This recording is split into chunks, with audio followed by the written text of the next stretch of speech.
and welcome back to the Strong Opinion Hibs episode. I believe this is episode number 54. I've obviously missed the last few just due to personal circumstances, but I'm back.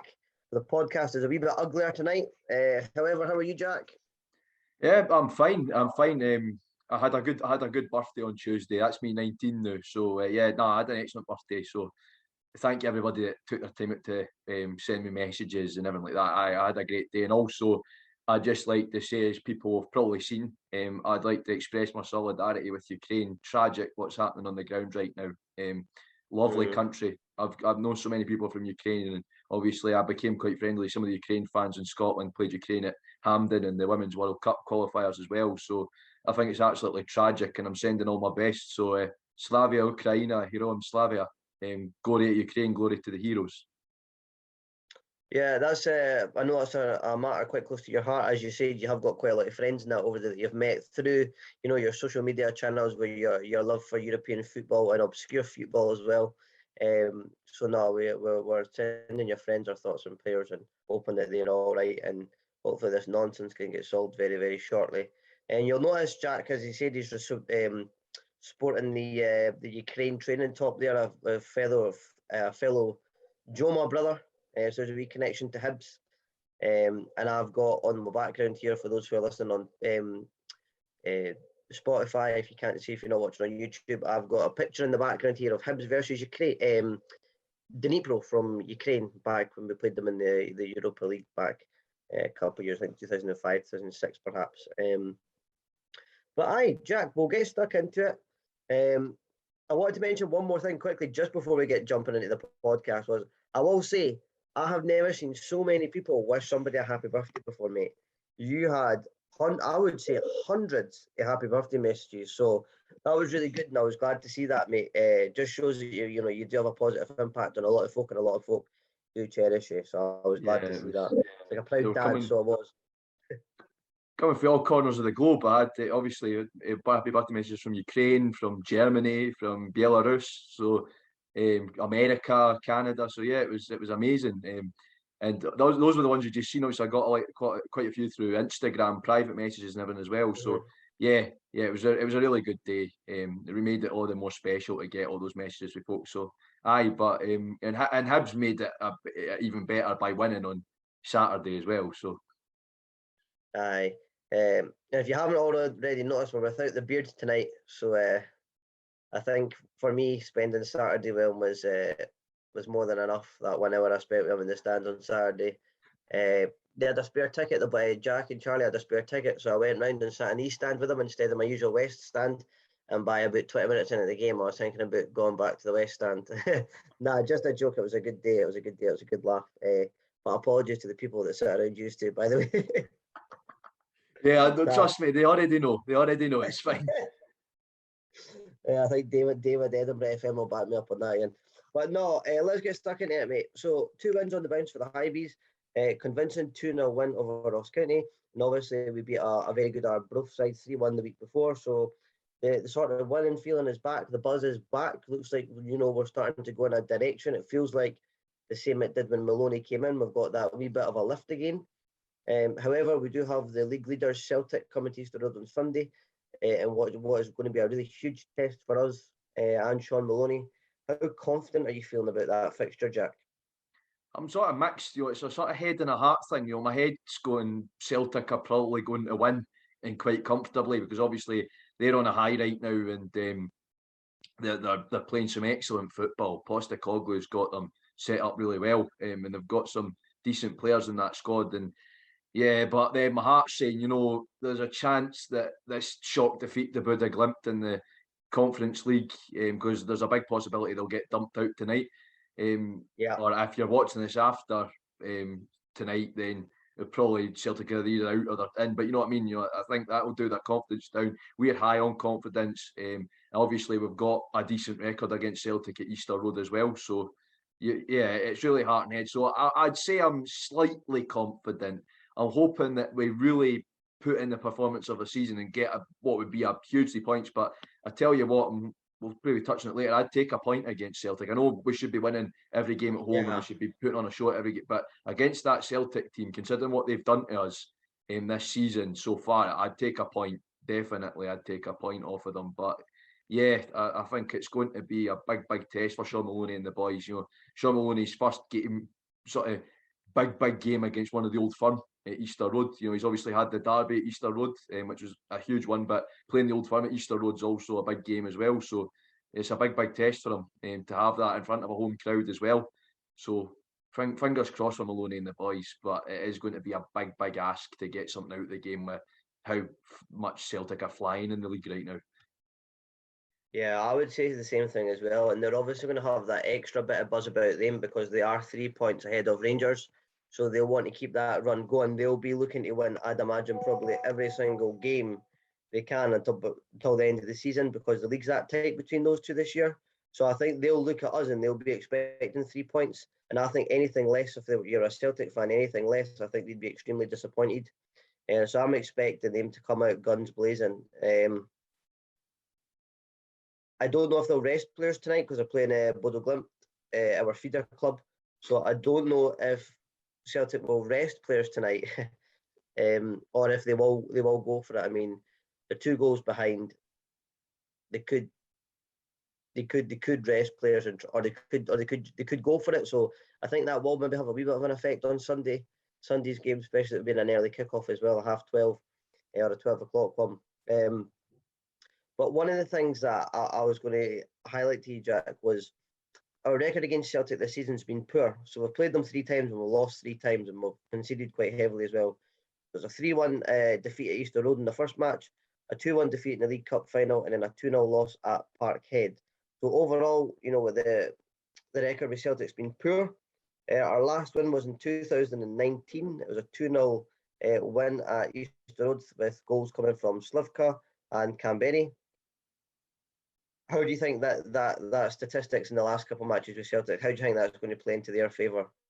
I think you look at it, and obviously both sides of the Old Firm, we've had not a great record against, even more so Celtic since we've come back up. Rangers, or should I say the Rangers, when we first came up, we had a good record against them. I think Neil Lennon had a decent record against Celtic. Ever since Neil Lennon's left, we've not had a great record against Celtic at all.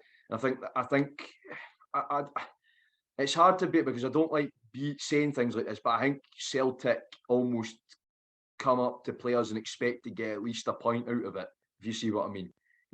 Yeah. They expect, we're a team that Celtic expect to beat, and they know they can beat to me. And I think that's wrong, because if you look at it in history, we've been good at competing with Celtic and Rangers, and I think we've lost a bit of that recently, and we need to get that back. I think I'd love to see it back to when we had Neil Lennon, where we could compete with the Old Firm, when the Old Firm used to know that Easter Road was a tough place to come to. Rangers and Celtic came to Easter Road in that season. Mm-hmm. They knew it was a tough. They knew it was a tough place to come. I don't think that. Like, you look at Rangers and Celtic, know that they can come to Easter Road and come away with at least a point, or all 3 points. And I really think that needs to change. We need to make Easter Road a fortress against the Old Firm for me. So what do you think is one of the things that's changed from that sort of Lennon mentality, when we were having goals at the Old Firm, both home and away, to where we are now as a club? What do you think's changed? I think, obviously, first of all, you've had a lot of big drastic changes at a boardroom level. Obviously, you've had Ron Gordon come in as owner. Of course, Neil Lennon left long before that, when we still had Sir Tom Farmer.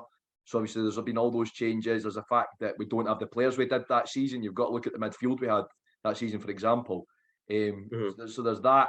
I also think that Neil Lennon, I think especially with Celtic, he knew how Celtic operated. You've got to remember how long he was a Celtic manager for. He knew how Celtic operated. He knew a lot of those Celtic players. So he knew how to sort of pressure them and get results against the Celtic team. And then against Rangers, Neil Lennon, let's be honest, he just hated Rangers, and he would have hyped the boys up for it. So I think that's it. Obviously, I think Jack Ross, he had us trying against the Old Firm. The results were always tight when we played the Old Firm under Jack Ross, albeit they didn't go in our favour. So I don't know. I think it's a thing is, and this will run throughout most of Scottish footballers, there's just a fear of the Old Firm from a lot of Scottish teams. Aberdeen, maybe not so much Hearts now, but Hearts back in the day. But Hearts now are actually, take that result at Ibrox out of it, they're quite good at competing with the Old Firm. I think there's a fear throughout Scottish football of the Old Firm. I think that's wrong. It doesn't matter whether Rangers or Celtic. At the end of the day, it's 11 against 11. You should be going out there and going, right, let's get stuck right into them. It doesn't matter if they've got a however many £1 million striker up front or whatever. You should be going and treating them like any other team. And I think that's the problem. I think there was a fear. Neil Lennon had us set up like, just treat it like you're playing St Mirren or any other team in the league, if you see what I mean. Whilst with other managers think, oh, it's the Old Firm, I need to be cautious, I need to be defensive. I think that's the problem that we've had with Heckingbottom, Jack Ross, and well, if you look at how Sean Maloney set up at Ibrox and Parkhead, it was very defensive for me. And I think you can't be like that against Old Firm. So I do think there's a definite change in mentality. Lennon, I wasn't a big fan of Lennon towards the end, but I've got to say Lennon had that mentality against the Old Firm of it doesn't matter that they're the Old Firm. Just go out there, get out there, get a shot because it's 11 against 11. I think that's, for me, that's the main mentality change. But apart from that, it's also, you've got to look at how much money Rangers and Celtic throw at it. Now, we consider spending 350,000 on Melkerson a lot of money. That's chump change to Rangers and Celtic, that sort of money. Yeah, of course, Celtic spend that on reserve players. Do you know what I mean? Do you know what you were saying about how Lennon sort of knew the players from Celtic at that time, yeah? Yeah. Do you think that Maloney will know the way Celtic play and the way they set up? Because he's always been a player for Celtic, but when he was an under-20s coach there as well, will he have experience with some of the players there? I think you could argue that. Obviously, you could tell that at Parkhead. I think he did. He will have known a lot of the faces that were in the Celtic team that night at Parkhead. But I think the thing is, it's a drastically different Celtic side to what Maloney would have known from when he was there. Obviously, you've got Postecoglou, who's come in and sort of really changed the philosophy at Celtic, and you've got the Japanese players who are brilliant. I've got to say, all three of the four, I think it's four they've got now, or three, I can't mind. But all of them, especially Hatate. Maseda, they are both really, really good. So I think it's a same but different, if you see what I mean. I think Postecoglou has changed the culture around Celtic for me to something that Celtic haven't had probably since Brendan Rodgers, if you ask me. So I think that's different. But at the same time, Maloney will know the sort of culture and the setup around Celtic Football Club. He was a part of it for quite a long time as a player and a coach. So yeah, I think that does play into our hands a little bit, actually. But at the same time, Postecoglou has sort of revolutionised Celtic a bit and has brought something different to the table. As Maloney has brought something different to the table with us. You know, I never thought Hibs would be signing players at the Norwegian that had been on loan in the Norwegian second division. Never thought I'd see that. I never thought we'd be signing Belgium under-21 internationals. That you've got to look at Rocky Bashiri, under-21 international, who was one of the youngest players to make a debut in the Belgian Pro League when he made his Oostende debut. I think he was like 16 or 17. So, you know, we've got a different culture. We're making different decisions than we used to. So I think that is it. But yeah, I think Maloney does know how Celtic operate, and I think on home turf that'll play into his hands a little bit more as a manager as well. So one of the things for me is I feel like something that Hibs are going to have to do, or Hibs have done in the past, is give the Old Firm far too much respect. We've started far too slow against them, and we've given them far too much respect. We've let them come and play and dominate the match from very early on. And if you notice something about Celtic in particular this year, they're really high scoring, but they're really high scoring in the first half. You know, they come out really, really fast and they come out guns blazing. And for me this year, and I think you've seen it against Ross County there at the weekend, for me personally, I think Hibs tend to start quite slow. I think we start quite slow, and I think that balance is probably what we've seen even when Jack Ross was here and we got beat 3-1 the first time. You know, the game was done inside about 26 minutes. We're 3-0 down, and then Celtic sort of died out of the game because they didn't really need to do anything, and that's when Hibs started to come into the game second half. So I feel like this time we're going to have to really not give them as much respect and really get in their face and, you know, almost bully them in a way. I think that's sort of the best way to play against Celtic, and I think that's what the Lennon teams had, and the Stubbs teams as well. I think that's what they had against them, you know. No fear, just go out and play, enjoy themselves. And I think that's what the fans will want to see as well. I don't think the fans want to see us sort of lying down, as some might refer to it as. But I also think that we will be seeing a lot of possession-based stuff from Hibs, trying to keep the ball. Because the best, how do you stop Celtic from scoring? Keep the ball, pass the ball, keep possession. I can see a lot of that, and I can see us maybe trying to frustrate Celtic. And against the Old Firm, you almost have to have a perfect performance. Everything has to be absolutely perfect, because one mistake and they do have the quality to punish you. So that's just one thing I would be wary for at the weekend. It's sort of my view and my opinion. How do you see us lining up then, Jack? Is it similar to Ross County, or is there any major changes or obvious changes? I think, to be honest, I think we'll keep it similar to Ross County, to be honest. I think that system works. You can tell that's what Maloney likes to use. And it does work. I think, on your point about us being a bit slow, I think, obviously, that has been... I wouldn't say it was even a problem, to be honest, because I think what I'd like to see against Celtic is keeping the ball now. I don't think the backward sideways is particularly going to work against Celtic. I think we could cut that out, but keeping the ball was good. Trying to keep... So I think what you need to do against Celtic, and I think, unfortunately, obviously, we ended up drawing 2-2 in that game. But you look at when the game at Easter Road against Celtic for Jack Ross in the COVID season, we were passing and moving. That's what we need to do: pass and move forward. But yeah, I just thought I'd get my tuppence worth in on that, because I do think the backward stuff will not work against Celtic, because Celtic will just come on to us. Do not invite Celtic onto you. That's not a good idea. Yeah. And the other one is I wouldn't want to see 5 at the back either, because that didn't work against Rangers. Because it looked like 5 at the back against Rangers did not work for us at all. I'd like to see us keep it the way we did against Ross County. The only change I'd like to see really is I'd like to see Melkerson get given his chance. You know, I know there's been a lot of talk he's not been ready and everything like that. And like I said, I said it on Monday that, of course, he's got to get used to the Scottish style of play as well. And he's got to get used to, obviously, he's come out the Norwegian second division. Now, a step for a second division to Premier League football is always tough, no matter what. But when that second division in another country up to a top league in another, okay, what I mean? If it's going from one country's second division to another country's top division, that's a tough transition as well. But hopefully Melkerson, I would love to see him start. If not, I'd love to see him get minutes, because I think he could be the difference. I genuinely think even... let's be honest, Celtic love to chat it for Norwegians as well. So you need to get Melkerson on. Especially Bodo Glimt players. Yeah, exactly. So if Runar Hauge, can they get Runar Hauge as well? Because Celtic shat it for Bodo Glimt players. So get Runar Hauge on. And Elias Melkerson, and Celtic will be beat.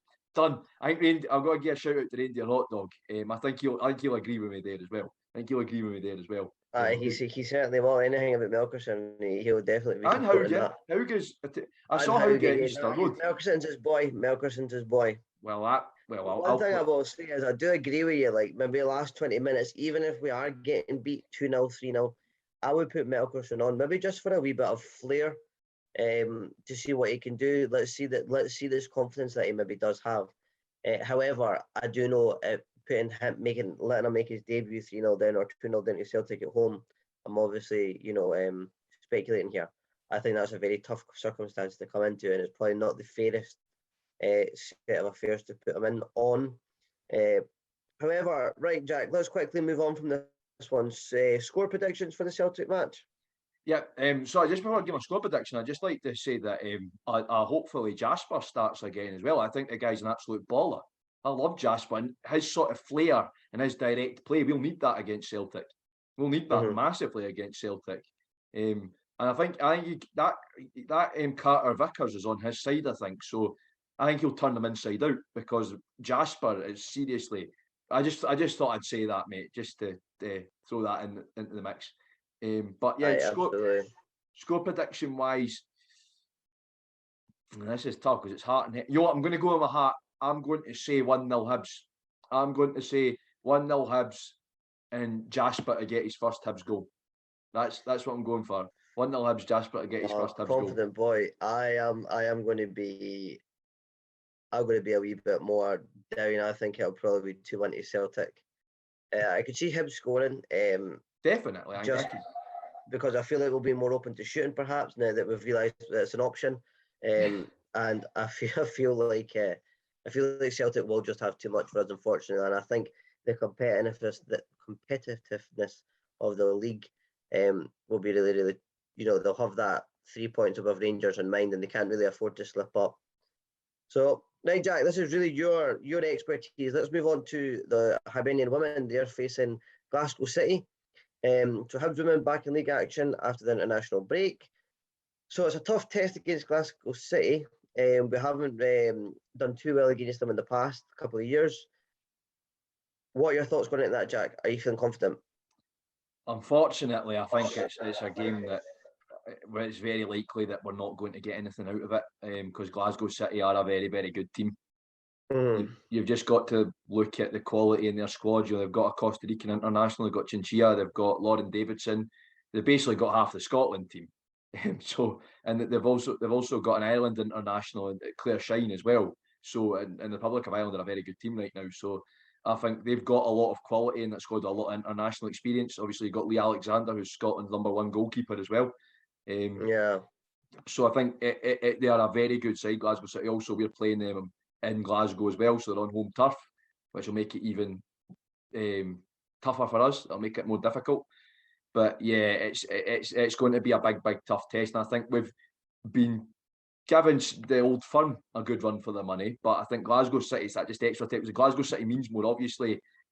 As people know, it's been dubbed the Scottish El Clasico before because obviously Glasgow City and Hibs are the two most successful teams in the country when it comes to women's football. So, it is a big game. So I think it's got that little bit extra edge to it. And Glasgow City are big rivals for us. And I'd say, based on history, I'd say Glasgow City are our biggest rivals, even ahead of Hearts and Spartans when it comes to women's football. So, yeah, I think you've got that element to it which makes it more at stake. But I think we've given a very good Celtic team. We drew with a very good Celtic team. And unfortunately, it was penalty Rangers when we played Rangers in Mulgai, which meant they won. But I think we gave Rangers a good run for their money as well. So I think that tips the balance slightly in our favour because we have been giving the top teams more of a go of it. So hopefully we can get something out of it. But it's a game. I'm going to say this now, and I think a lot of people know this already that follow me and have known me for a long time, that I'm never confident when we play Glasgow City. You've got to look at it like this. Are a team like Valencia ever confident playing Real Madrid? Are Borussia Mönchengladbach ever confident playing Bayern Munich? Are Tottenham? Well, maybe Tottenham's not a good example because they beat Man City. But you know what I mean? Are the sort of third, second best teams in England confident playing Man City? It's because of how successful Glasgow City are and because of the weight they are as a team. I don't think any team are confident playing them. Maybe Rangers aside, but I think it does make it tough for us. The fact that Glasgow City are such a good side. But I think, as we'll touch on probably later, they're beginning to sort of wane as a side now. They're beginning to become dinosaurs, if you like. They're, they're sort of lagging behind. So I think that sort of all plays into it. But yeah, like I said, it's a game I'm never confident for. Some of their dominance in the league, like obviously lost the League Cup to Celtic, and then they're currently losing the league to Rangers at the moment, so they'll be hungry for a trophy as well. So picking up points, I think, for them will be vital this weekend. What do you think? What do you think the lineup will be, Jack? Do you start with the goalkeeper? Do you see Emily keeping the gloves, or do you see Gabby? Yeah, sorry, I'm all over the place. Gabby English coming back in. Yeah, absolute best, mate. Yeah, I think it's a difficult decision because both are great goalkeepers. I think we've got that debate going at the women's team where both Emily and Gabby seem to outdo each other. So Emily will get a run of games, she'll be brilliant, and then Gabby will get a run of games and she'll be brilliant. I'd like to see Emily get given a chance against a really big team. I think she's stepped up in big games. Obviously, a derby at Tynecastle, it doesn't get any bigger than that. So she has stepped up in big games before. And Gabby's not kept a clean sheet in the league for quite a while now. So I think it would be a big risk, but I would like to see Emily get the chance against Glasgow City because I think she should be more than capable of stepping up for that game. Having said that, I do think Gabby will be the starting goalkeeper just because she is the #1, and she's started the majority of league games. And then what do you think the rest of the team's going to be, mate? So you've got Gabby in goals. We've got Gabby in goals. I think Siobhan will return to the starting 11 with Joelle and partnering up with Joelle in defence. That's certain. Because obviously she got a wee bit. I'd say she got given a rest against Gartcairn actually, because obviously she plays every other game apart from that. She got a bit of a rest. I genuinely think now this is a bit of an outside punt, but I think it could happen. Is how good she was against Gartcairn and how much she proved herself in that game. I think Jenna Penman could get a shout at fullback. I think you'll see Shannon Leishman in there as well. So I think Leah Eddy I don't know if Dean will want Aresta coming back from Scotland duties, but if Leah starts, I could see Leah getting put up into the CDM role in midfield. Well, definitely Shannon McGregor will be a start. I think Alexa, now that she's back from America, will return to start in 11. And then you'll have our usual out wide with Kavanagh and Gallagher as well, I reckon. So that's my team. That's what I think. That's how we're going to line up. Yeah, I'm very similar to yourself, mate. So what's your score prediction going to be? You know what, I'm going to say it's going to be a 2-2 draw, and that we're going to come back from 2-0 down. We'll battle back. Right, okay. A 2-2 draw. I think you're quite right in what you're saying. I think that it will be a challenging match, but I feel like Dean and the girls, they're due a big win, and they're due a good win over a good side, and I think that could just breed more confidence for them. I am going to be optimistic here, and I'm going to say 1-0 Hibs. I'm going to put the money on Kavanagh to get the goal. I like it. Yeah, that's what I'm going for, mate. Just because we're a wee bit short for time, mate, I'm going to move on to our next section, if that's all right. Oh yeah, let's go. Move on to the return of the quiz, the Hibs quiz. So same rules apply, mate. I've missed the last couple, but I've been listening in. I've been really enjoying you learning the knowledge from you and Charlie, and I've wrote up some quizzes, some quiz questions here that I think are good. Same structure, 3 about the men, 3 about the women, and then we'll come to the scores at the end. So whenever you're ready, let me know, and I'll just start rattling through them. Let's go. I'm ready. Right. So we're going to start with the men's team. 3 questions about the men's team. There is one in here about the stadium. So the first one is about the men's stadium. So what is the capacity of Easter Road to the nearest 1,000? What's the capacity of Easter Road? It's 20,000. Now I'm going to take a punt at the exact number. I know it's 20. I know it's in the 20. I'm going to say 20,350. Is the capacity of Easter Road.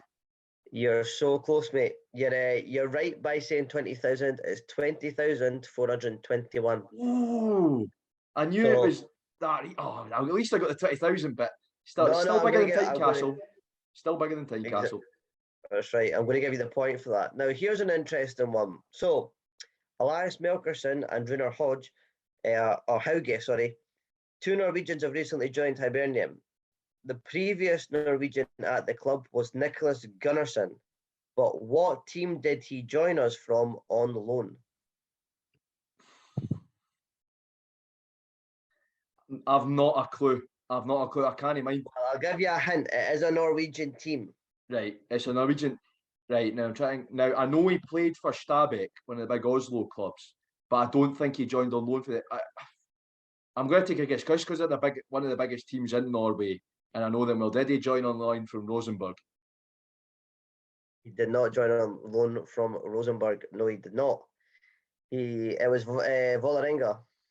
I knew it was. I was thinking about one of the Oslo teams. I knew because he went to Stabæk. Oh, he's not going to be popular in Oslo. Going from Vålerenga to Stabæk's naughty boy, naughty. That'd be like going from Hibs to Hearts.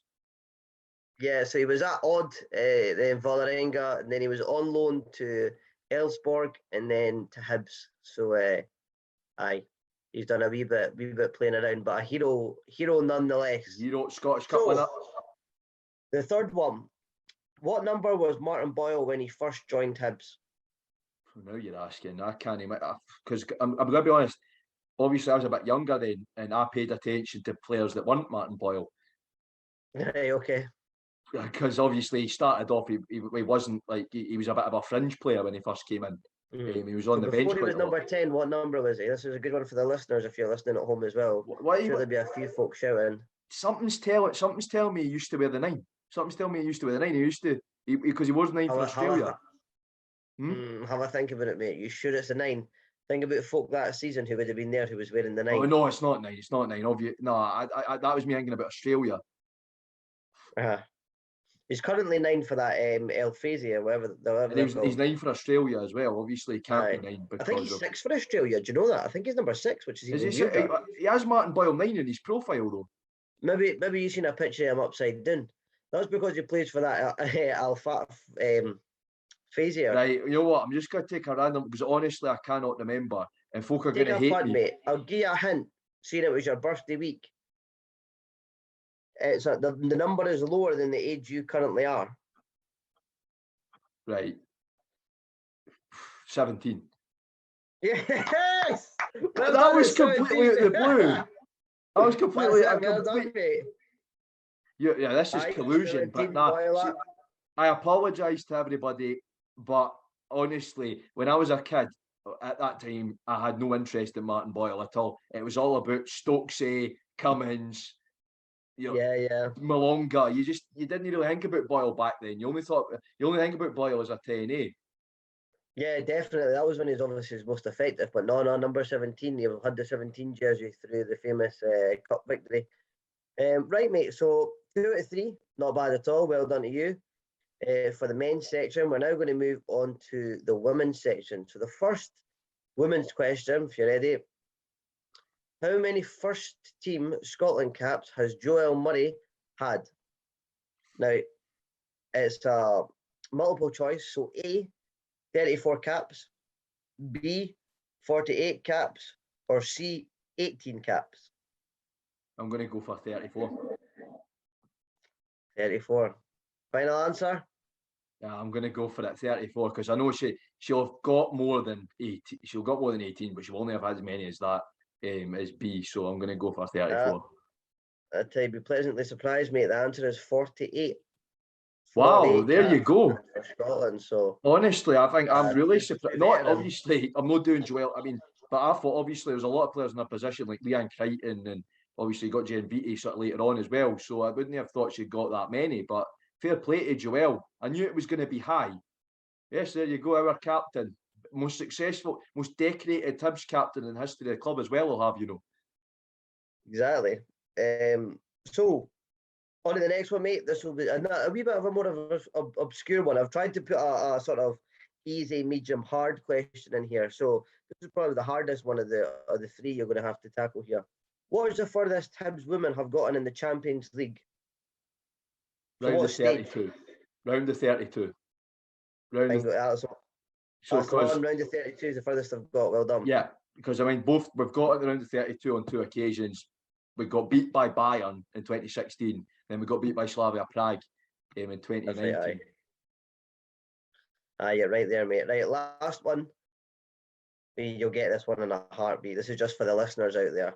So give them a wee bit of time to think. What club did Colette Kavanagh join us from? Celtic.